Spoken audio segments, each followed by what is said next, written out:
بسم اللہ الرحمن الرحیم۔ السلام علیکم۔ اسپرٹ آف اسلام چینل میں ایک بار پھر خوش آمدید۔ عزیز طلبہ، آج کی کلاس میں ہم فیڈرل بورڈ جماعت تہم کی اردو کی نئی کتاب کے لیکچرز کے سلسلے میں مولوی عبدالحق کی کتاب چند ہم اثر سے ماخوذ کتاب میں موجود سبق نمبر 6 نامدیو مالی کی بلند خوانی یعنی ریڈنگ کریں گے اور اسے آسان الفاظ میں سمجھیں گے، اور اس سے اگلی ویڈیو میں ہم اس سبق کے مشقی سوالات کو کور کریں گے۔ اس سے پہلے کہ سبق کا آغاز کریں، اگر آپ نے ہمارا channel spirit of Islam subscribe نہیں کیا تو چینل کو سبسکرائب کر لیجئے، ویڈیو کو شیئر کر لیجئے اور ساتھ لگے بیل آئیکن کو بھی دبا لیجئے تاکہ آپ کو آئندہ بھی اس طرح کی مزید ویڈیوز کا نوٹیفیکیشن ملتا رہے۔ تو چلیے چلتے ہیں سبق کی طرف۔ سبق کا نام ہے نامدیو مالی۔ نامدیو مالی ایک مشہور خاکہ نگاری کا موضوع ہے، اور نامدیو ہندوستان کے اورنگ آباد مہاراشٹر کے باغ کا ایک مالی تھا، جس کا ذکر مولوی عبدالحق نے اپنے خاکے نامدیو مالی میں کیا ہے۔ تو اس خاکے میں نامدیو کا اپنے پیشے سے، اپنے کام سے قلبی لگاؤ اور اپنے کام سے محبت کا کردار بیان کیا گیا ہے۔ تو سبق میں کہتے ہیں، نامدیو مقبرہ رابعہ درانی اورنگ آباد دکن کے باغ میں مالی تھا۔ رابعہ درانی دراصل مغل شہنشاہ اورنگزیب عالمگیر کی بیوی تھی۔ ان کا اصل نام دلرس بانو بیگم تھا اور درانی ان کا لقب تھا، اور یہ لقب درانی در حقیقت در سے نکلا تھا۔ در لفظ کے معنی ہے موتی۔ تو رابعہ درانی کو ان کے حسن، پاکیزگی اور نرمی طبیعت کی وجہ سے رابعہ درانی کہا جانے لگا۔ تو رابعہ درانی کی وفات کے بعد ان کے شوہر اورنگزیب عالمگیر نے ان کی یاد میں ایک مقبرہ تعمیر کروایا، جو کہ تاج محل کی طرز پر بنے مقبروں میں شمار کیا جاتا ہے، اور یہ مقبرہ بھارت کے شہر اورنگ آباد مہاراشٹر میں واقع ہے۔ تو نامدیو مالی رابعہ درانی کے مقبرے سے منسلک اس باغ کے اندر باغبانی کیا کرتا تھا اور اس کے پودوں کی دیکھ بھال کیا کرتا تھا۔ آگے فرماتے ہیں کہ ذات کا ڈھیڑ جو بہت ہی نیچ قوم خیال کی جاتی ہے۔ ڈھیڑ بر صغیر پاک و ہند کی ایک نیم کاریگر خدمت گزار ذات کا نام ہے، اور ڈھیڑ ذات سے، ڈھیڑ قوم سے تعلق رکھنے والے لوگوں کا زیادہ تر پیشہ صفائی کرنا، جھاڑو دینا، چمڑے کا کام کرنا، محلے کی خدمت کرنا، اس طرح کے پیشوں سے منسلک تھے۔ انہیں نچلی ذاتوں میں شمار کیا جاتا تھا، یعنی اسلام کے لحاظ سے تو ذات پات کا کوئی فرق نہیں ہے، لیکن غیر مسلموں کے ہاں ذات پات کی اونچ نیچ کا فرق رکھا جاتا ہے۔ تو نامدیو مالی کا تعلق ڈھیڑ ذات سے تھا۔ قوموں کا امتیاز مصنوعی ہے اور رفتہ رفتہ نسلی ہو گیا ہے، یعنی ابتدائی طور پر قومیں انسانوں کے خود بنائے ہوئے مصنوعی انتظامی یا سماجی گروہ تھیں، اور پھر وقت کے ساتھ ساتھ رہائش، زبان، حکومت، علاقے، مذہب، پیشے اور باہمی ضرورت کی بنیاد پر لوگ خود کو ایک گروہ یا قوم کا حصہ سمجھتے تھے، اور یہ سب مصنوعی عوامل تھے، یعنی انسان نے خود مل کر یہ گروہ بنائے تھے۔ لیکن وقت کے ساتھ یہ مصنوعی قومیں نسلی خصوصیات اختیار کرنے لگیں۔ زمانہ گزرنے کے ساتھ لوگ ایک ہی علاقے میں مسلسل رہتے رہے، آپس میں شادیاں ہوتی رہیں، رسم و رواج ایک جیسے ہو گئے۔ نتیجتاً پہلے جو قومیں مصنوعی تھیں وہ آہستہ آہستہ نسلی قوموں میں بدل گئیں۔ مثلاً پنجابی، سندھی، بلوچ، پشتون پہلے یہ زبان اور علاقے کی قومیں تھیں، لیکن وقت کے ساتھ ساتھ انہوں نے نسلی شناخت بھی اختیار کر لی۔ سچائی، نیکی، حسن کسی کی میراث نہیں، یہ خوبیاں نیچی ذات والوں میں بھی ایسی ہی ہوتی ہیں جیسی اونچی ذات والوں میں، یعنی سچائی، نیکی اور حسن ایسے اوصاف ہیں، ایسی خوبیاں ہیں جو کسی ایک خاندان، کسی ایک ذات، کسی ایک قوم یا کسی مخصوص طبقے کی خاندانی وراثت نہیں ہوا کرتے۔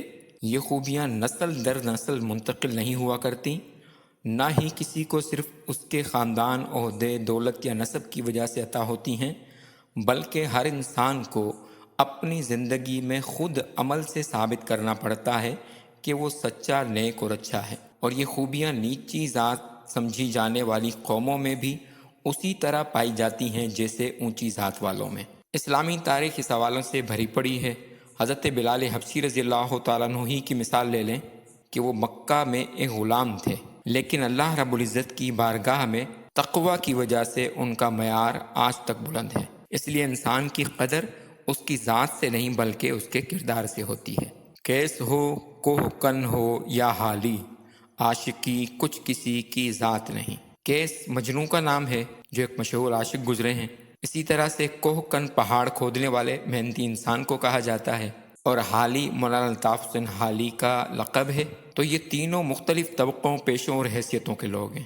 یعنی اس شعر میں یہ بتایا گیا ہے کہ چاہے کوئی شاعر ہو، کوئی عام آدمی ہو، کوئی غریب ہو، امیر ہو، عاشق وہی ہو سکتا ہے جس کے دل میں جذبہ ہو۔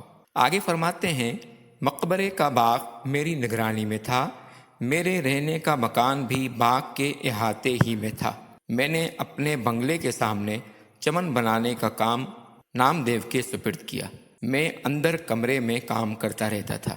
یعنی مولوی عبدالحق لکھتے ہیں کہ وہ باغ کے احاطے میں رہا کرتے تھے اور اندر والے کمرے میں کام کرتے اور بڑی کھڑکی سے باغ کا معائنہ کرتے رہتے تھے۔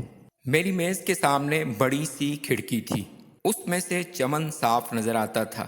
لکھتے لکھتے کبھی نظر اٹھا کر دیکھتا تو نامدیو کو ہمتن اپنے کام میں مصروف پاتا۔ بعض دفعہ اس کی حرکتیں دیکھ کر بہت تعجب ہوتا۔ مثلاً کیا دیکھتا ہوں کہ نامدیو ایک پودے کے سامنے بیٹھا اس کا تھانولا صاف کر رہا ہے۔ تھانولا صاف کر کے ہوش سے پانی لیا اور آہستہ آہستہ ڈالنا شروع کیا۔ پانی ڈال کر ڈول درست کیا اور ہر رخ سے پودے کو مڑ مڑ کر دیکھا۔ پھر الٹے پاؤں پیچھے ہٹ کر اسے دیکھنے لگا۔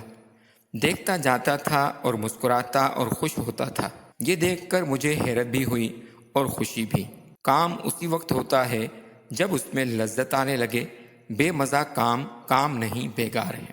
یعنی یہاں مولوی عبدالحق نامدیو مالی کی اپنے کام میں مگن رہنے کی کیفیت بیان کر رہے ہیں کہ نامدیو کو اپنے پودوں سے اس قدر پیار تھا کہ وہ انہماک سے انہیں دیکھتا، بڑی توجہ اور محبت سے پودوں کو دیکھ کر مسکراتا، خوش ہوتا اور دل و جان سے اپنے کام میں غرق رہتا۔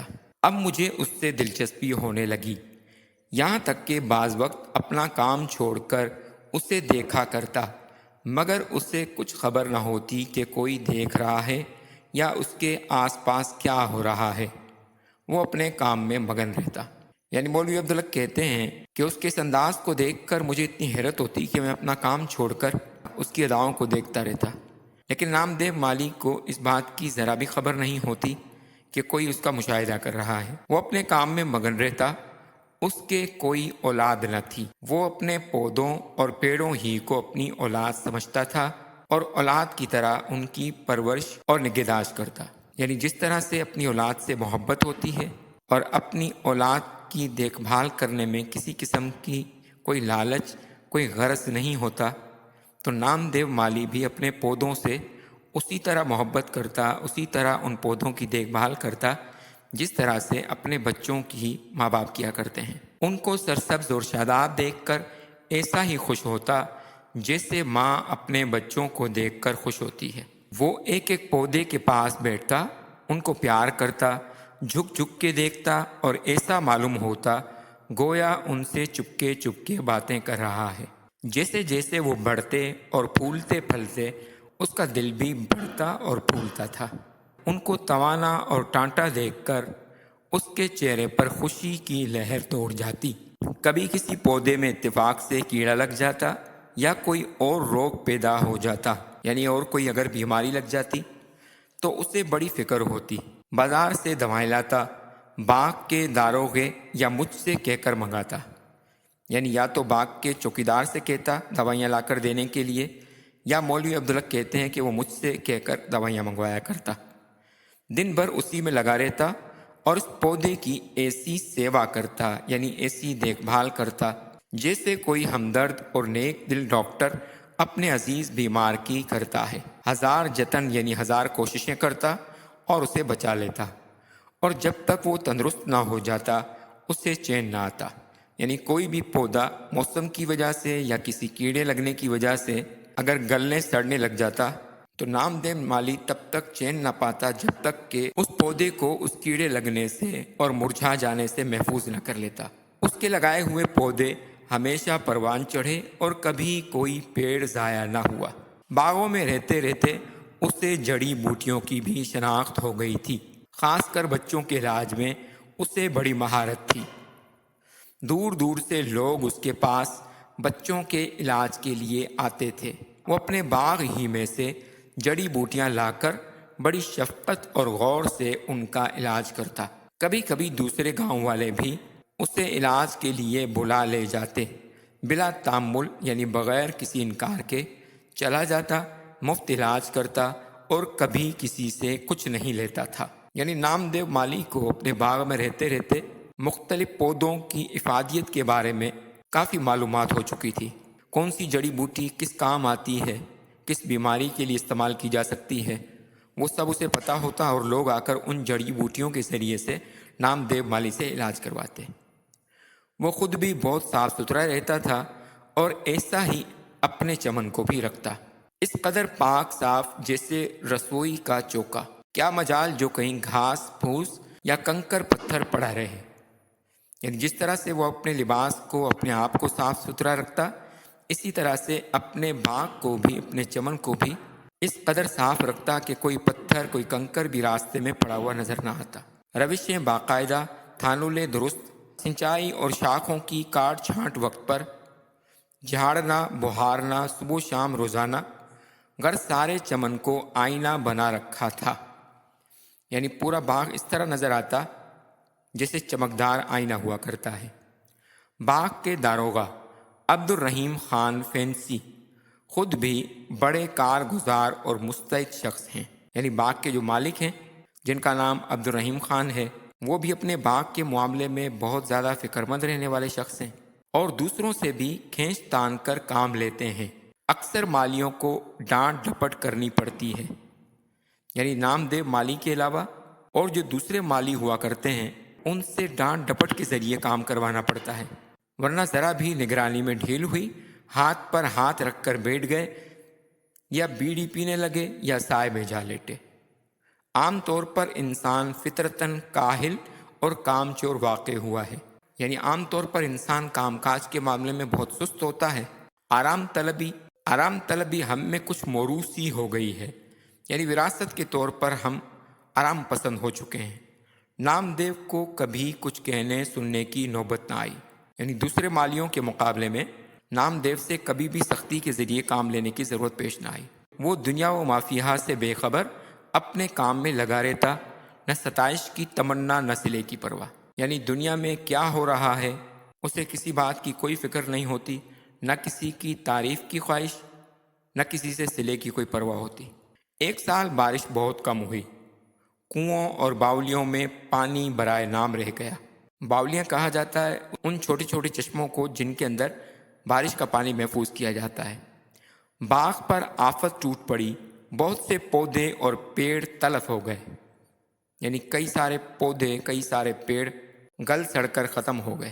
جو بچ رہے وہ ایسے نڈھال اور مرجھائے ہوئے تھے جیسے دق کے بیمار۔ یعنی بقیہ جو پودے بچے ان کی حالت ایسی تھی جیسے دق کے مریض کی ہوا کرتی ہے۔ دق کہا جاتا ہے ٹیوبرکلوسس بیماری کو، جس کو ٹی بی کی بیماری بھی کہا جاتا ہے، جس میں انسان زرد پڑ جاتا ہے۔ تو یہاں کہتے ہیں کہ باقی بچے ہوئے پودے دق کے مریض کی طرح بالکل زرد پڑ چکے تھے، لیکن نامدیو کا چمن ہرا بھرا تھا اور وہ دور دور سے ایک ایک گھڑا پانی کا سر پر اٹھا کے لاتا اور پودوں کو سینچتا۔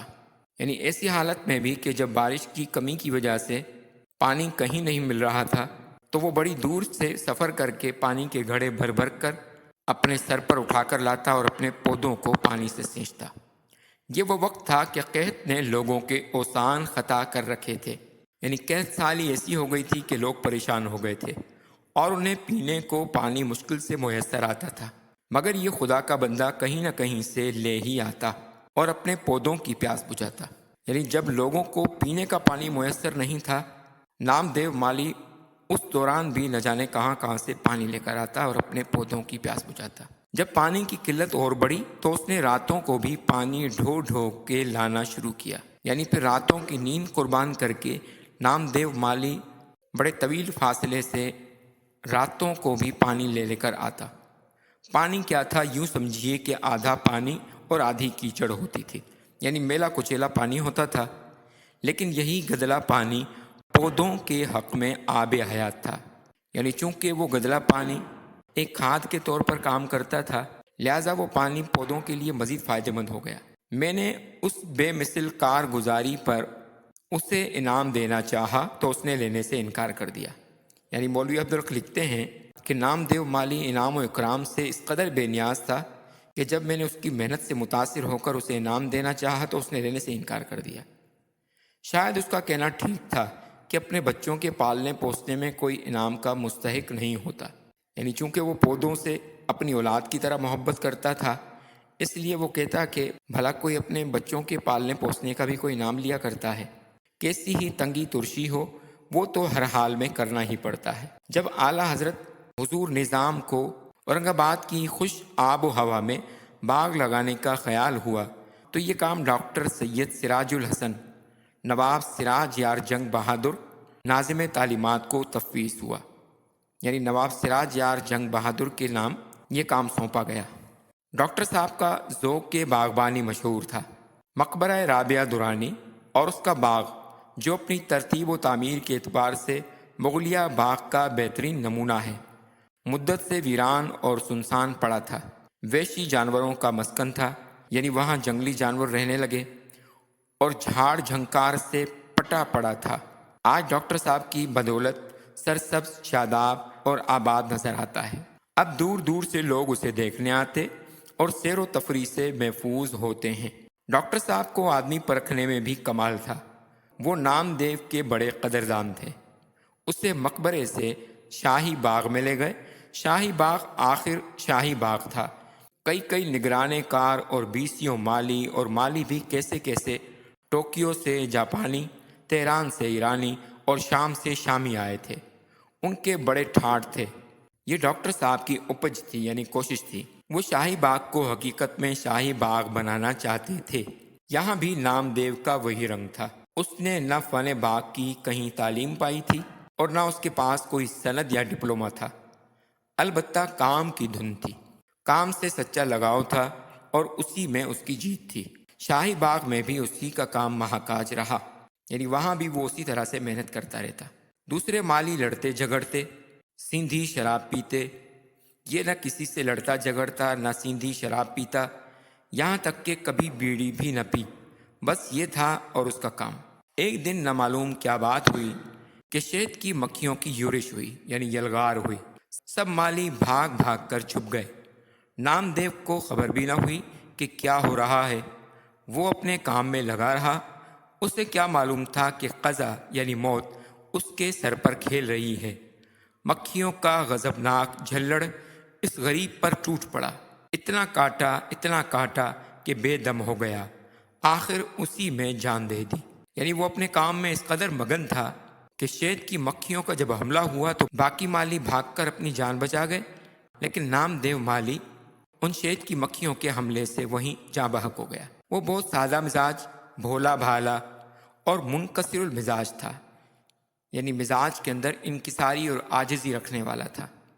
اس کے چہرے پر بشاشت اور لبوں پر مسکراہٹ کھیلتی رہتی تھی۔ چھوٹے بڑے ہر ایک سے جھک کر ملتا، غریب تھا اور تنخواہ بھی کم تھی، اس پر بھی اپنے غریب بھائیوں کی بساط سے بڑھ کر مدد کرتا رہتا تھا، یعنی اپنی حیثیت سے بڑھ کر لوگوں کو سپورٹ کرتا، لوگوں سے تعاون کرتا، لوگوں کے کام آتا۔ کام سے عشق تھا اور آخر کار کرتے کرتے ہی اس دنیا سے رخصت ہو گیا۔ گرمی ہو یا جاڑا، دھوپ ہو یا سایہ، وہ دن رات برابر کام کرتا رہتا۔ اسے کبھی یہ خیال نہ آیا کہ میں بہت کام کرتا ہوں یا میرا کام دوسروں سے بہتر ہے۔ اسی لیے اسے اپنے کام پر فخر یا غرور نہ تھا۔ وہ یہ باتیں جانتا ہی نہ تھا۔ اسے کسی سے بیر تھا نہ جلاپا، یعنی نہ وہ کسی سے اپنا مقابلہ کرتا تھا اور نہ کسی سے جلتا تھا۔ وہ سب کو اچھا سمجھتا اور سب سے محبت کرتا تھا۔ وہ غریبوں کی مدد کرتا، وقت پر کام آتا، آدمیوں، جانوروں، پودوں کی خدمت کرتا، لیکن اسے یہ کبھی احساس نہ ہوا کہ وہ کوئی نیک کام کر رہا ہے۔ نیکی اسی وقت نیکی ہے جب تک آدمی کو یہ نہ معلوم ہو کہ وہ کوئی نیک کام کر رہا ہے۔ جہاں اس نے یہ سمجھنا شروع کیا، نیکی نیکی نہیں رہتی۔ آگے مولوی عبدالحق لکھتے ہیں کہ جب کبھی مجھے نامدیو کا خیال آتا ہے تو میں سوچتا ہوں کہ نیکی کیا ہے اور بڑا آدمی کسے کہتے ہیں۔ ہر شخص میں قدرت نے کوئی نہ کوئی صلاحیت رکھی ہے۔ اس صلاحیت کو درجہ کمال تک پہنچانے میں ساری نیکی اور بڑائی ہے۔ درجہ کمال تک نہ کبھی کوئی پہنچا ہے نہ پہنچ سکتا ہے، لیکن وہاں تک پہنچنے کی کوشش ہی میں انسان بنتا ہے، یہ سمجھو کندن ہو جاتا ہے۔ حساب کے دن جب اعمال کی جانچ پڑتال ہوگی، وہ پوچھے گا تو یہ پوچھے گا کہ میں نے جو استعداد تجھ میں ودیت کی تھی، یعنی جو صلاحیت تجھ میں رکھی تھی، اسے کمال تک پہنچانے اور اس سے کام لینے میں تو نے کیا کیا، اور خلق اللہ کو یعنی اللہ کی مخلوق کو اس سے کیا فیض یعنی کیا فائدہ پہنچایا۔ اگر نیکی اور بڑائی کا یہ معیار ہے تو نام دیو نیک بھی تھا اور بڑا بھی تھا، تو ذات کا ڈھیڑ پر اچھے شریفوں سے زیادہ شریف تھا۔ عزیز طلبہ، امید ہے کہ آپ کو آج کا لیکچر پسند آیا ہوگا۔ اگر آپ کو لیکچر پسند آیا تو چینل کو سبسکرائب کر لیجئے اور بیل آئیکن کو بھی دبا لیجئے تاکہ آپ کو آئندہ بھی اس طرح کے مزید لیکچرز ملتے رہیں۔ ملتے ہیں اگلے لیکچر میں، تب تک والسلام علیکم ورحمۃ اللہ وبرکاتہ۔